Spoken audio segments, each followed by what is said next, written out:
Ethan had always lived alone. It's gonna kind of quiet that most people craved. But lately, it's gonna mean that quiet had started to feel heavy, watchful. The house was old, a narrow Victorian semi-detached on the outskirts of a sleepy suburb near Manchester, where the rain never quite stopped, drumming steadily on the slate roof. And the fog rolled in thick from the nearby moors every evening, turning street lamps into hazy ghosts. He had inherited it from his grandmother 5 years ago, after her sudden death from a fall down the stairs. Or so the doctors said. Ethan didn't like to think about that. The way her body had been found twisted at the bottom, eyes wide open, as if surprised by something she saw in the shadows. He worked from home, a freelance graphic designer, staring at screens all day, sketching logos for companies that sold dreams he didn't believe in. Evenings were his ritual, a simple meal, a cup of tea, and the soft hum of the radiator chasing away the perpetual chill. But one rainy evening in late October, the ritual broke. It started with a knock, soft, almost polite, the front door. Ethan paused, fork halfway to his mouth, the sound cutting through the steady patter of rain. He wasn't expecting anyone. No deliveries, no neighbors in this quiet cul-de-sac. He set down his plate. Tade walked to the door, peered through the frosted glass panel. No one. The porch light flickered, illuminating empty steps, slick with water. He shrugged, blamed the wind, returned to his dinner. But the knock came again, louder this time, insistent. Ethan opened the door, rain blowing in like a sigh. "Hello, Ty." His voice echoed into the night, swallowed by the mist. No answer, just the distant rumble of a train, the rustle of wet leaves. He closed the door, locked it, felt a chill crawl up his arms despite the radiator's warmth. That night, sleep came fitfully. Ethan tossed in his bed, the sheets damp with condensation. Around 2 a.m., he heard it. Footsteps, slow, deliberate, creaking on the wooden stairs outside his bedroom.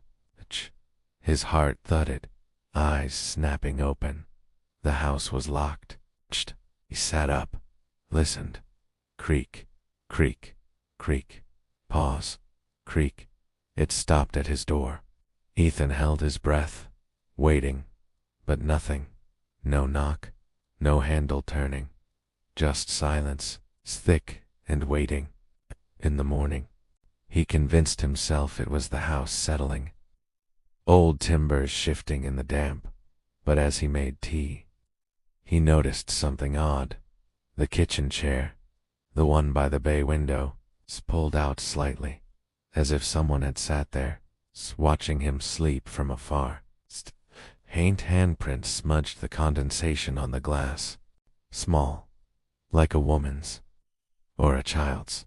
Ethan wiped it away, heart racing, but the print reappeared, fainter, like breath on a mirror. He backed away, shook his head, blamed the humidity. Days passed. The knocks continued. Always at dusk. 3 soft raps, then nothing. Ethan stopped answering, but the footsteps on the stairs grew bolder, pausing longer at his door each night. He installed a camera. It's one of those cheap wireless ones, pointing at the porch. The footage showed rain, fog, shadows, but no one approaching. Yet the knocks echoed clear on the audio, as if from inside the house. One evening, after a particularly grueling work call, Ethan poured himself a stronger drink, whiskey, from the cabinet. As he sipped, the knock came again, but this time, from the back door, in the kitchen. He froze, glass trembling in his hand. "Who's there?" he called, voice cracking. No answer, but a soft scrape. It's like nails on wood. Ethan grabbed a kitchen knife, crept to the door, flung it open. empty garden. Overgrown grass waving in the wind. The old yew hedge, looming like a wall, slammed the door, locked it, leaned against the counter, breathing hard. That's when he saw it. On the table, a single wet footprint. Small, bare, pointing toward the stairs. Ethan's mind raced. Intruder. Prank. But the house was sealed. No signs of break-in. He followed the footprint, up the stairs, where it faded into the carpet, leading to his grandmother's old room. The one he kept locked, untouched since her death. The key was in his pocket, always. He turned it. The door groaned open. Dust motes danced in the dim light, the room frozen in time. Lace curtains yellowed, bed neatly made. A faint scent of lavender lingering, her favorite thing amiss. Except the mirror on the dresser, fogged over, as if someone had breathed on it, in the mist. A finger had traced a single word, stay. Ethan's blood ran cold. He wiped the mirror clean, but the word reappeared, slower, like invisible ink blooming. He fled the room, locked it, spent the night downstairs on the couch, knife clutched in hand. Dreams came, fragmented. His grandmother's voice calling from the stairs. Ethan, let me in. It's cold out here. He woke sweating, the room dark. But the radiator was off, and in the corner, a shadow shifted, just slightly, as if breathing. The next day, Ethan called a friend, Raj, from university. Mate, you're imagining things, Raj said over the phone, laughing. Old houses creak. Come crash at mine if it's getting to you. Ethan considered it. But the thought of leaving the house, it felt wrong, like abandoning her all over again. He hadn't been there when his grandmother fell, away on a trip. The guilt still gnawed at him. That evening, the knock came from inside, the living room cupboard.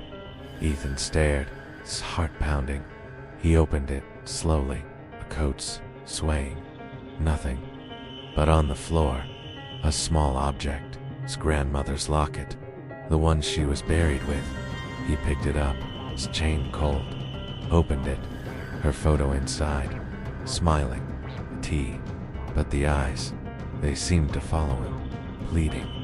Ethan dropped it, tea backed away. The phone rang, startling him. Unknown number, Dee answered, static. Then a whisper, faint, crackling. Ethan, why didn't you come? His grandmother's voice, exactly as he remembered, soft, accusing. He hung up, unplugged the phone. But it rang again, from his mobile.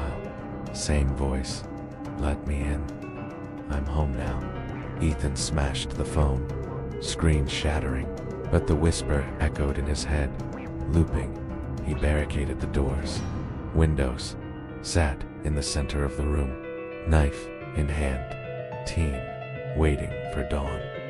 The footsteps started at midnight, not on the stairs, slow, methodical, then inside, padding softly across the floorboards.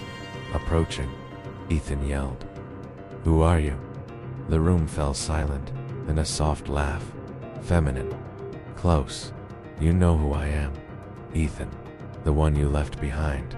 He spun. Nothing but the air grew cold, his breath visible, frosting. A hand touched his shoulder, light, icy. He whirled, knife slashing, cutting air. The lights flickered, died. Darkness swallowed the room, rain hammering outside. Ethan fumbled for his torch, clicked it on, beam shaking.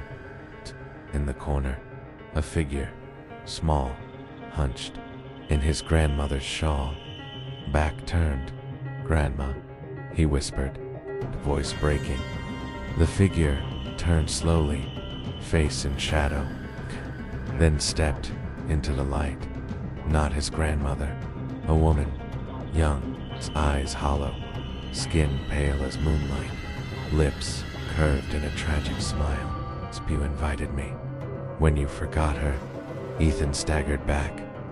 What are you? The uninvited guest. The one who fills the empty spaces. The regrets you leave behind.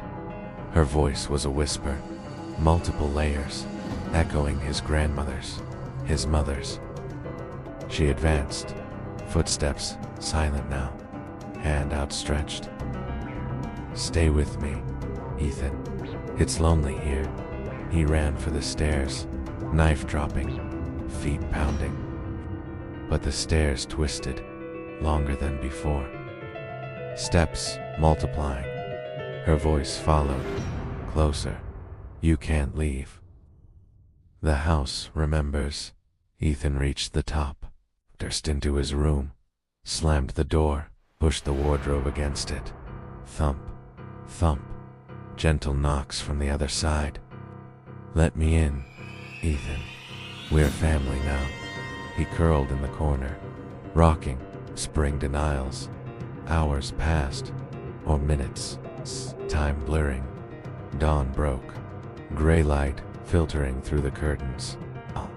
The knocks stopped. Ethan waited, then moved the wardrobe, opened the door. Empty hallway. He laughed. Hysterical. Just a dream. Just the storm. But as he descended the stairs, saw her, sitting at the kitchen table, sipping tea from his cup, smiling sadly. You're awake, she said, voice his grandmother's now. Sit. We have so much to catch up on. Ethan froze, his legs heavy. He wanted to run, but his body moved forward, pulling out the chair, sitting across from her. Her eyes locked on his, deep, endless. You left her alone that night. The fall wasn't an accident, was it, Ethan? You argued. Pushed her away, didn't you? Memories flooded, suppressed. The fight over money, her frail hands clutching the banister. His angry shove, the tumble, the silence. No, he whispered, tears streaming. Skate was an accident. She leaned forward, hand cold on his. Lies keep me out. Truth invites me in. Ethan's vision blurred, the room spinning. He felt his heartbeat slow, matching hers. Thump, thump, pause. The uninvited guest smiled wider. Tragic, eternal. Now you're home, forever. Ethan slumped forward, teeting the table, eyes wide open. Surprised by the shadow that claimed him, the house fell silent, rain easing. Neighbors would find him days later, alone, heart stopped. No signs of struggle, but at night, knocks echoed, waiting for the next uninvited soul to fill the empty space.